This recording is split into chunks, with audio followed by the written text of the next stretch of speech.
Hello, beautiful people. It's me, Inferno here. Today, I am here with a video about Age of Calamity. 3 weeks after my last video, I have, I can say, I was gonna say I can say with confidence, but I can that I have beaten Age of Calamity. I've beaten the main story. Have not beaten the post game yet. So I'm just gonna start this off right now. There will be spoilers because I'm going to talk about the story. And meanwhile, I'm just gonna have some footage playing in the first battle on Japanese, courtesy of IGN. You can see it in the corner. Hopefully, this won't get me copywritten or anything somehow. I hope not. And I also know to keep the video below 13 minutes. So anyway, I'm just gonna get right into this. The story. Wow. Talk about fan fiction. I think the other way I should start this off with is this is not a prequel to Breath of the Wild. It is not. It is, in all intents and purposes, it is an alternate timeline. Because now once again, spoilers. Heroes win this game. Heroes win this one. Everybody lives. Literally nobody dies. It is just such a fan fiction. Like the craziest, most fan fictiony things happen in this game. From just, and I kind of had a feeling about this before I played the game. Just something about the way that it about the way that I saw the trailers. I was just like, this doesn't feel like a prequel, and I was right. When it comes to massive story stuff, Chapter 5 is the big one. When I say fan fiction, I mean massive. And once again, Chapter 5 is super important. So once again, click off if you don't want to hear this. But okay, either way, Chapter 5. That is when the champions are being attacked by the blights. They're about to die, and from the heavens descends their descendants from Breath of the Wild. From the Breath of the Wild timeline, you know, Teba, Riju, God, aka Sidon, and Yunobo. Thanks to Terrako, that's the name of the Egg Guardian. We learned by the end of the game that his name is Terrako. Thanks to his god powers of time travel, he hopped into Breath of the Wild and took him with him. We don't know how. I mean, I haven't beaten the post game, but I don't think there's any explanation for it other than they did, and they saved the day. So you end up being able to play as the quote-unquote new champions, as they were kind of known as in Breath of the Wild, and the old ones at the same time, and everybody lived and everybody was happy. Now, I don't necessarily have a problem with that on a story level. I mean, it's fine. Me, as the Zelda theorist in my head, trying to figure out how this makes sense, it was fucking torture. Like, I was so confused. I was like, I was just in shock. That's the best way I can describe it. I was in shock. And like, that's kind of all how I can only how I can describe it. I was just in shock. I had no idea. I was like, what? How? And yeah, so there's that. On top of that, like, okay, Ganon's new design was sick. I liked that. Loved Ganon's new design. Final battle was great. The battles at Hyrule Castle were great. Astor, what happened to him? It was a little bit weird when he got taken over by the Calamity, but it was cool. Harbinger Ganon, or I think that's how you say it, was also really cool. As we learned, Harbinger Ganon looks like an exact version of Terrako, because it was this timeline's Terrako corrupted by the malice that went through the time portal at the very start of the game. So that's very cool. Astor in general was he was a well-written character. The Yiga clan were much better in this game. They had so much more personality. Their levels were fun. Master Koga I loved him in this game. Like, he was an afterthought in Breath of the Wild, but in this game, loved him. One thing that made sense to some degree was, again, at the very end of the game, the Yiga clan joins your side after Astor kills Suga, the big buff guy. So Koga joins your side, which was a little bit weird, but I mean, more power to him. I mean, once again, very fan fictiony. Um, so I didn't really have any problems with that. I didn't really have any problems with this game at all. Um, aside from really one thing, which even then it's like a technicality. This game came across as being a Breath of the Wild prequel. Um, that's what everybody thought it was going to be. That's what I thought it was going to be, and that's what Nintendo had sort of made it seem, and it clearly wasn't. We can see it from the cutscene playing right now that he is there, and then the tower goes up. So much stuff. The entire game, I was thinking to myself, no, there's no way. They're gonna have to do something to make it so that this happened before Breath of the Wild. But just the more I kept on going, the more I was like, okay, I know this is impossible. And just when I looked back on it, they never actually said it was a prequel. They just said, see the events of what happened 100 years ago. They never said it had to happen before the Breath of the Wild game that we got. It happened never before Breath of the Wild, because Breath of the Wild didn't happen after this game. So that was interesting to deal with mentally, the theorist in me trying to figure it all out. I feel like that's the best way I can describe it. I just I didn't know. I was conflicting with myself the entire time, thinking, man, what am I going? What is this? Really, that's the best way to check. Just what is this? But other good things I really liked about the story. I liked what they did with Link. He was for Link being the Silent Knight, he was a lot more expressive in this game, which is saying something.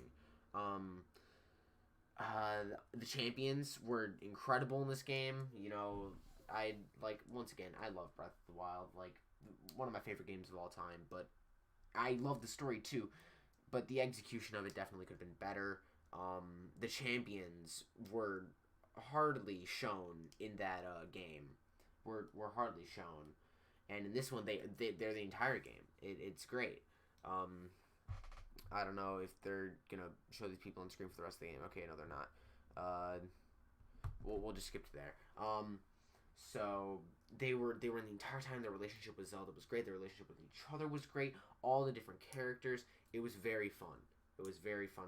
It was very happy to see them. And on the one hand, I'm happy they didn't die, but also I wanted the easy route, and this being a direct prequel, even though it now isn't.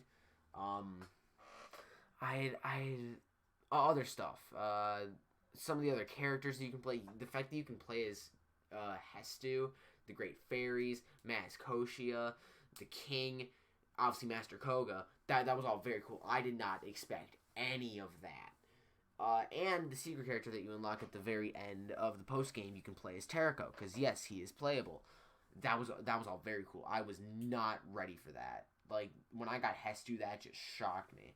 Other gameplay parts itself. The gameplay was fun, pretty repetitive, but that's to be expected of a Warriors game. A lot of the combos and stuff you could do were fun. I mean, really, I wasn't there for the gameplay. I was there for the story. I think that's what the majority of people playing this game were here for. And, I mean, it worked out because this game's already sold over 3 million copies, so that already makes it the most successful Warrior game of all time, which is to be expected. You know, I would say you put Legend of Zelda in the title, but they did make Hyrule Warriors already. They made a better Hyrule Warriors. They did an incredible job of making this seem as much like Breath of the Wild as possible. Running around and exploring, especially on this map in like Hyrule Field, before everything gets destroyed, was so much fun. And there's been a lot of there've been YouTube videos that I've seen where it's comparing it to the ruins of Breath of the Wild, and they just did such a good job. It was so cool seeing this all not destroyed, and I really, really wish that we could have seen this in like Breath of the Wild's bigger world, because everything is more tightly compact on these maps, obviously, so it's not direct 1-to-1. But I just wish that Breath of the Wild's world, we could get towns like you're seeing here, where there's just tons of people, sprawling houses, fountains everywhere. That's one hope I definitely have for Breath of the Wild 2, which that's that's a topic for another video. So I guess this pretty much just turned into a review. So I'm trying to think of other things for me to kind of point out about it. I guess give my thoughts. And I'm not sure if I have any more. I'm trying to think. Let's see. I got the characters. I didn't really talk about Suga that much, but he was the very good contrast to how laid back Master Koga is, and it was some seriousness to combat the comedy. Yeah, I think on top of that, outside of that, like I got the other. Let's see, I got all the champions. Oh, Zelda. I didn't really talk about Zelda or Impa really actually in this video, so I should do that. Zelda in this game. Development very very similar to Breath of the Wild. A lot you get to see a lot more in depth of what it's like for trying to unlock her ceiling power. One of the levels is at the Spring of Wisdom and trying to get out when it's infested by monsters. That was cool. And so some slight story changes in total, but also like very massive. That this was kind of the nail in the coffin for me. That I was like, yeah, no, this is different. Was that in Breath of the Wild, Link and Zelda got to Mount Lanayru and went to the Spring of Wisdom, and it failed, and then the Calamity showed up. In Age of Calamity, they never even got there. They were at Hyrule Castle when Calamity Ganon showed up. And so, actually, there's a really, really cool level where you're running through trying to get to, like, the Sanctum to save the king and everything, and we finally get to see the Great Hall, one of the big rooms that was blocked off in Hyrule Castle. So we got to see that, and that was really cool. That's in the middle of the level. You start fighting tons of guardians and just mowing them down. And so that was really cool. I think my favorite level in the entire game was when you're going to save the Divine Beast. It's 2 levels for each. The one where you get Meadow and Naboris in the same one was it looked so good. I was in that was also chapter 5.